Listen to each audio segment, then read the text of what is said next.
Apple, Google, Microsoft, Facebook, autant de noms qui ont révolutionné nos usages et aussi le monde de l'économie. La Silicon Valley est-elle le seul endroit au monde où il est possible d'avoir une idée folle, de la réaliser et de gagner de l'argent avec ? Ou alors, peut-on vivre en Corse et monter une start-up ? Si vous avez des questions, vous pouvez nous appeler en direct au 0800 3x0 900. C'est Emmanuel Pierre et Pascal Agostine qui vont répondre. Bonjour Emmanuel. Bonjour. Ça va depuis tout à l'heure ? Oui, très bien, merci. On rappelle, vous êtes le directeur d'Initia. Pour ceux qui n'auraient pas vu l'émission tout à l'heure, Initia, c'est structure d'appui aux projets innovants qui porte un incubateur et des missions d'animation dans le secteur de l'innovation et financée par la collectivité territoriale de Corse et ses membres fondateurs, les chambres de commerce, les communautés d'agglo et l'université de Corse. D'accord. Et derrière nous, dans l'écran, il est à Bastia, c'est Pascal Agostine. Bonjour Pascal. Alors, bonjour. On rappelle, vous êtes le directeur de la Cage Business School. Excusez du peu. C'est donc une école de commerce. D'accord. Et de management qui est gérée par la CCI de Bastia. D'accord. C'est une école qui est nationale et il y a une antenne du côté de Bourg. C'est ça, en gros ? Tout à fait, exactement, oui. Donc, tous les deux, vous devriez savoir, peut-on vivre en Corse et monter une start-up ? Qui répond Pas trop vite. J'ai envie de dire oui. Ouais. C'est oui pour la bonne et simple raison que contrairement à d'autres activités, une start-up, on verra un peu ce que c'est après, mais n'a pas besoin de s'adosser à de grands centres de recherche ou à un milieu industriel riche. Donc oui. D'accord, monsieur le professeur, là-bas, Bastia, vous êtes d'accord ? Bien sûr, puisqu'on va essayer d'initier encore plus l'émergence d'idées. Donc c'est que derrière, il y a un potentiel et on peut vivre d'une start-up en Corse. D'accord. Alors, c'est assez obscur. Qu'est-ce qu'une start-up ? Emmanuel. Alors, on a beaucoup de définitions. C'est un terme que beaucoup de monde s'est approprié. Il y a une définition officielle qu'on voit sur Google qui dit qu'une entreprise en construction qui n'est pas encore lancée sur le marché commercial et qui fonctionne à titre expérimental est une start-up. Mais en fait, c'est une notion un peu limitée. Ouais. Une start-up, c'est pas encore une entreprise, ou ce n'est pas qu'une petite entreprise. Il y a des principes qu'il faut connaître pour définir la start-up. D'abord, c'est une entreprise en forte croissance, ouais. Alors, en fort potentiel de croissance si elle ne génère pas exactement. C'est une entreprise qui se caractérise quand même par un risque élevé, puisqu'il y a un décalage entre son démarrage et le fait qu'elle génère des revenus, et de ce fait qui rencontre des difficultés de financement que ne rencontrent pas des entreprises classiques. Même si les entreprises classiques aussi ne sont pas sans risque. Eh ben, on va revenir sur des caractéristiques de la start-up. Mais vous savez quoi, Pascal, on est allé du côté de chez vous, à Bastia, on est allé poser la question dans la rue. Vous allez voir que les réponses ne sont pas évidentes. On écoute. Qu'est-ce que vous pensez de l'achat des voitures en leasing ? Est-ce que vous avez un avis là-dessus ? C'était pas ça, c'était raté. Ça, ce sera donc demain. Alors, je ne sais pas si on a les réactions. En revanche, bon, ben voilà, on les a pas. C'était compliqué, vraiment, d'avoir une réponse parce que. Ça ne m'étonne pas. Il n'y a pas qu'une seule et même définition. On ne sait pas vraiment ce que c'est. Est-ce que, très concrètement, on peut expliquer aux gens ? Parce que ça, c'est la définition officielle sur Wikipédia. Mais est-ce qu'on a très clairement, est-ce qu'on peut le définir très clairement, ce qu'est une start-up ?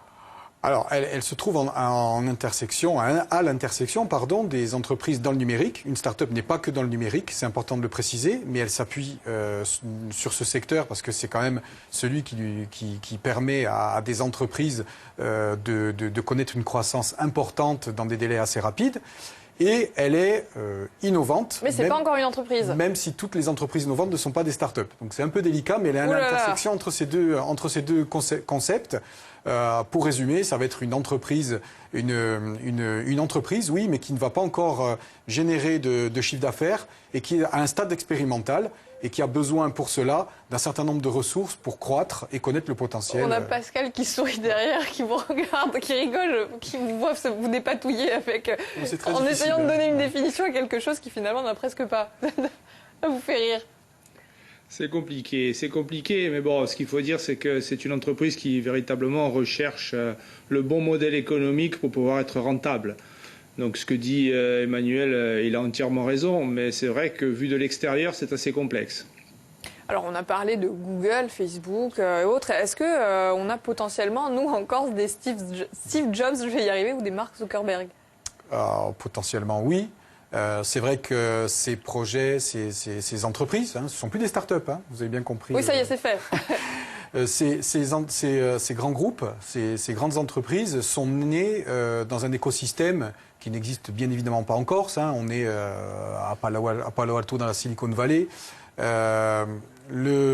Pour autant, il est possible pour des entrepreneurs de pouvoir créer une boîte qui croît très rapidement, qui peut avoir un grand potentiel en termes de recrutement. Et si ça n'est pas les Steve Jobs de demain, en tout cas, ça sera des start-upers corses qui auront la possibilité de vivre de leur activité. Est-ce qu'ils auraient les mêmes moyens, Pascal, Emmanuel, pour créer leur entreprise ou pas forcément? Non, je ne parle pas, peut-être pas en termes de financement, mais au niveau de l'accompagnement. Ils auront accès à des moyens. Effectivement, ce qui est important pour une start-up, c'est d'abord de bénéficier d'un accompagnement, puisqu'on est vraiment dans le brouillard complet. Il existe des dispositifs en Corse, Initia en est un, mais on n'est pas les seuls.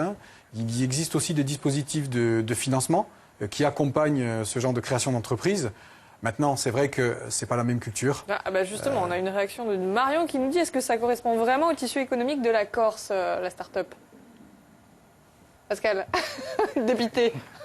La start-up je dirais l'avantage de la start-up, peu importe son implantation, elle peut avoir un rayonnement international, elle peut avoir un marché local. Donc je dirais la Corse est un lieu aujourd'hui propice à la création de start-up. Ensuite, à côté de ça, il y a l'entreprise traditionnelle qui va continuer à exister, qui devra se moderniser, qui devra parfois prendre aussi les méthodes des start-up. Mais en tout état de cause, la Corse reste un lieu d'implantation et de création de start-up potentielles qui est très intéressant. Avec un peu de chance, on a un créateur de start-up, un porteur de projet en ligne. Il s'agit de Cyril. Est-ce que Cyril m'entend?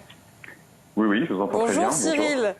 Cyril Thor, vous êtes un porteur de projet. Vous êtes donc passé entre les mains, j'allais dire, d'Emmanuel, pour vous accompagner et concrétiser le projet Elsie.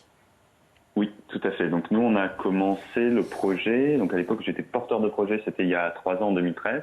Et on a de suite été accompagné par Initia, donc qui nous a permis d'avoir accès au premier financement et de nous aider aussi à structurer le projet et à lui donner la forme qu'il a aujourd'hui, puisque Elsie, c'est une start-up donc, qui développe des objets connectés dans le domaine du sport et de la nutrition et qui permet à chacun de trouver son alimentation idéale et également l'activité physique qui lui convient le mieux.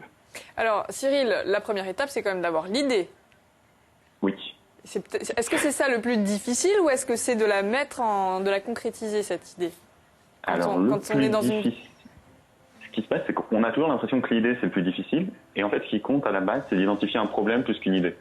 Un problème, et après, justement, l'accompagnement, que ce soit l'incubateur, l'écosystème, la façon dont l'idée mûrit, ça va être de trouver la solution et de trouver la meilleure façon de le mettre en œuvre. Ça peut être par un business model, par une approche originale, mais c'est plutôt une problématique qu'il faut identifier que véritablement une idée de solution, puisque souvent la solution change au fur et à mesure du développement du projet. Et c'est ça vraiment, au-delà de l'innovation, l'ADN de la start-up, savoir prendre le problème différemment. Exactement, c'est ce qu'on disait tout à l'heure et c'est ce que rappelait Pascal et c'est ce que dit très bien Cyril.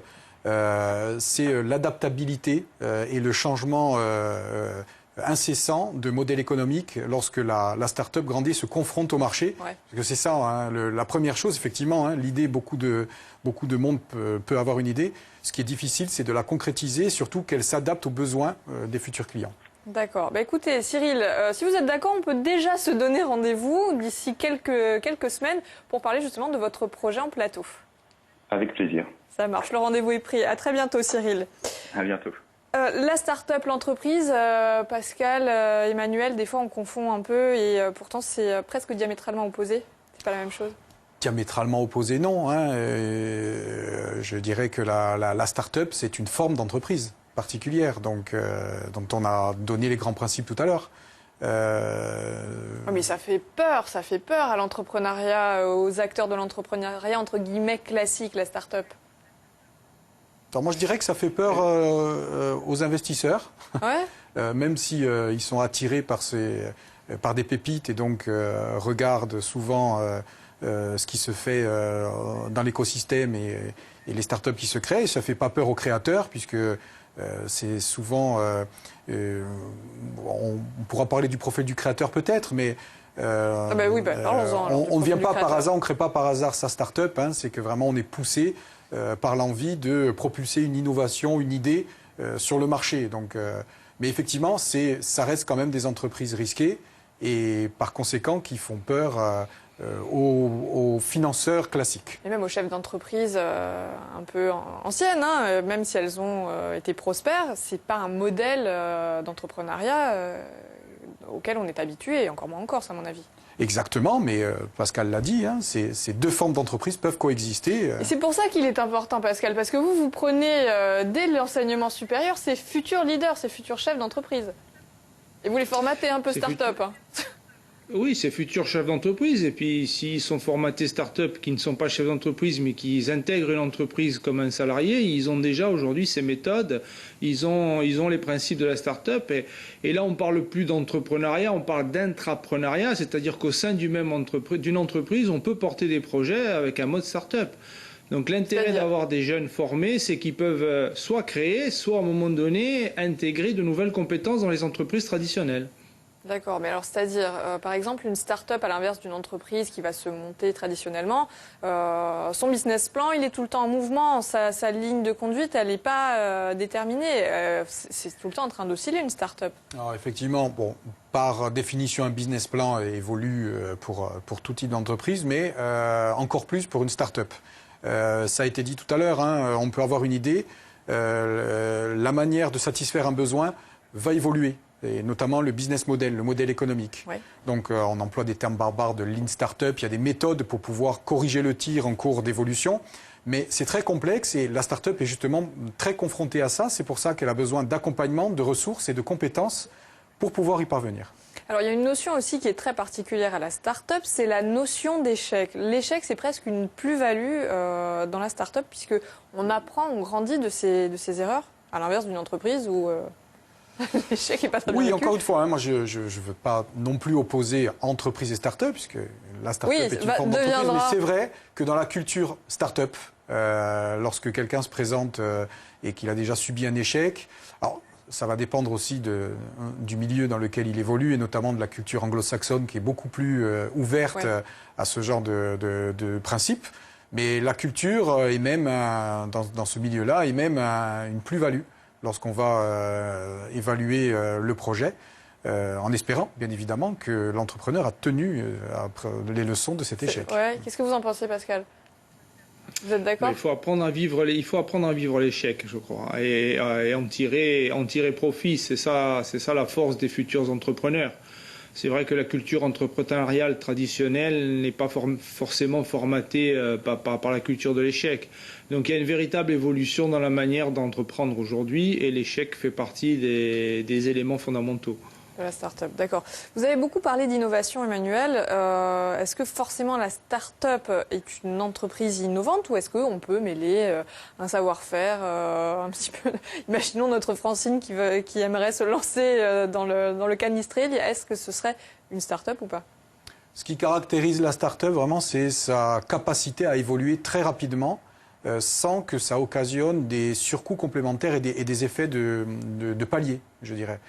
Je ne sais pas si le canistril est un bon exemple. On peut innover. On peut innover. Mais sans être une start-up. D'accord. Voilà. Je ne sais pas si c'est clair. Je ne sais pas, moi non plus. L'intérêt de la start-up, c'est quand même qu'elle ait cette capacité de passer de 10 à 10 000 clients sans forcément que ça révolutionne son organisation. On a quand même des exemples de start-up en Corse. Bien sûr, on a des start-up dans le numérique Alors, on espère en devenir avec Pierre Gambigne, qu'on a vu tout à l'heure. Avec Cyril. Avec Cyril Thor, qui est un très bon exemple, Elsie. On les avait pas tous sur le plateau, rassurez-moi. Bien évidemment, non.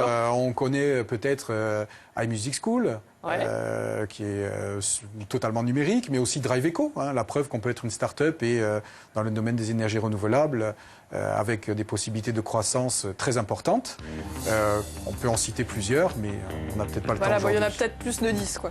Oh oui. Bon, ok. Alors, merci à tous les deux de nous avoir éclairés sur la start-up parce que c'était pas simple. Non, c'est pas simple. À votre place, demain, vous avez vu un aperçu, on va parler voiture. On va recevoir Aurélien Chotard. Il nous dira si le leasing, la location longue durée, le crédit auto est la bonne solution et surtout, en gros, si aujourd'hui, il faut acheter sa voiture. Je ne sais pas ce que vous en pensez, mais vous aurez les réponses demain. Je vous donne rendez-vous même endroit, même heure. Ciao.